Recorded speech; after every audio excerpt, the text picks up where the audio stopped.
Assalamualaikum, Dik. Dah apa bang?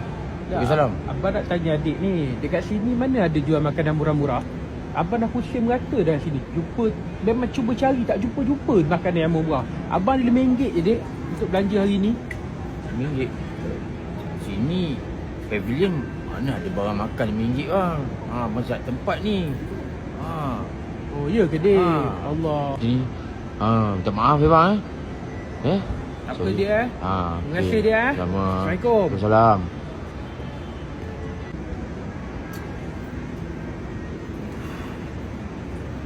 Kalau lah aku ada duit, mesti aku tolong brother tadi. Kesian tu dengan dia. Tak makan RM5 je. Maknanya dia orang lagi beruntung lah pada aku ada RM5. Aku ada RM1 je.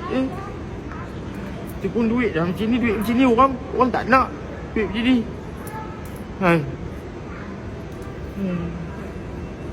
Saya pun sebenarnya lapar bang. Saya lagi 3 hari dah tak makan bang. Duk teguk air pipe je.